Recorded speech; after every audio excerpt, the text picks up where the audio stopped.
जो काही भ्रम निर्माण करतायत आणि मगाशी जे काय मी तुम्हाला सांगितलं की एकमेकांमध्ये दगड मारायला लावायचे, इकडे बटेंगे तो कटेंगे, तिकडे बाटेंगे तो जितेंगे, मी काय चाललंय काय यांचं? नेमकं काहीतरी तुम्ही एक लाईन धरा ना.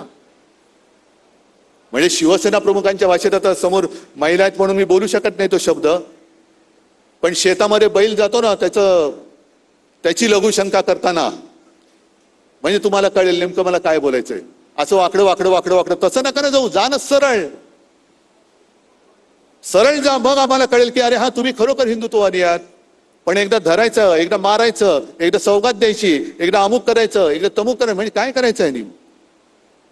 आजपर्यंत आम्ही तरी कधी जाऊन पाकिस्तान मधल्या नवाज शरीफचा केक खाऊन नाही ना आलो? आमच्यापैकी कोणी जाऊन त्या तिथल्या जिनाच्या थडग्यावरती डोकं टेकून नाही ना आलं? आणखीन असं आम्ही काहीच केलेलं नाहीये. पण या देशामधले जर का मुस्लिम, देशप्रेमी मुस्लिम, आता परत मोहन भागवत म्हणाले की सगळ्यांना बरोबर घेऊन आपण राष्ट्र निर्मिती करू, मुसलमानांनी सुद्धा शाखेत यायला तयार, काही हरकत नाहीये, फक्त एकच अट, ते देशप्रेमी असले पाहिजेत. मग माझा त्यांना प्रश्न आहे की तुम्ही आता जी काही सौगात वाटली 32 लाख कुटुंबियांना, तुम्ही नेमकं ओळखलं कसं की हे देशप्रेमी आहेत आणि हा देशद्रोही आहे? कसं ओळखलं तुम्ही? बरं, मला आणखीन एका गोष्टीचं नवल वाटतं. आपल्याकडे गोवंश हत्या बंदी आहे, ठीक आहे, माझा त्याला काही विरोध नाहीये. पण जे किरण रिजिजू बोलले होते की ते गोमांस खातात ते तुमचे मंत्री, आणि रस्त्यात कोणीतरी एक तुम्हाला संशय आला, जसं तो आर्यन मिश्रा गेल्या वर्षी मारला होता कुठे हरियाणामध्ये का काहीतरी, मग त्यांनी त्याच्या गाडीमध्ये काहीतरी मांस आहे म्हणून तथाकथित गोरक्षकांनी त्याचा 30 किलोमीटर पाठलाग केला आणि त्याला भर रस्त्यात गोळ्या घालून मारला. मग त्यांनी गाईचं मांस नेलं, हा संशय आला म्हणून त्याला रात्रीचा पाठलाग करून मारला.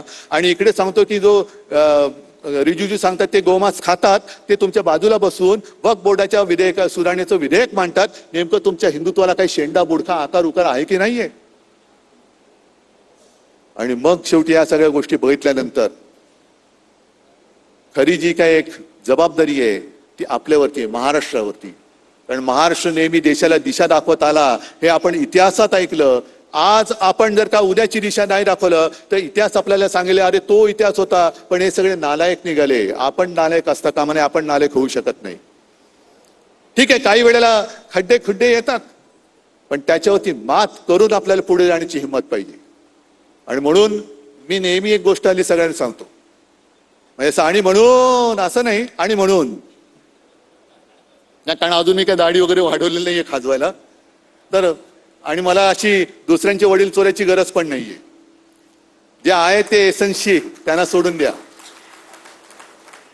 तर लढण्यासाठी जशी तलवार लागते, तलवार पकडायला मनगट लागतं ना, पण मनगटामध्ये तलवार पकडल्यानंतर पहिलं लढण्यासाठी मन असावं लागतं. ते मन तुमच्याकडे आहे की नाही ते पहिलं मला सांगा. या सगळ्या अगदी हा पराभव मी पराभव मानायला तयार नाही, हा आपला पराभव खोटा दाखवला गेलेला आहे.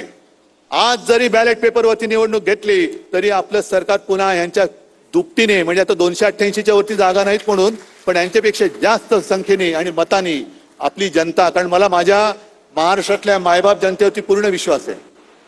जरी आपण मोठे केलेले हे गद्दार उफराटे निघाले तरी माझ्या महाराष्ट्रातल्या माता भगिनी आणि माझे सगळे बांधव हे असे उलट्या काळजाचे होऊ शकत नाही. यांना यांची एक दिवस जागा दाखवल्याशिवाय छत्रपतींचा महाराष्ट्र राहणार नाही, हा विश्वास माझ्यामध्ये आहे. आणि मला वाटतं तोच विश्वास तुम्ही घेऊन कामं सुरू ठेवा.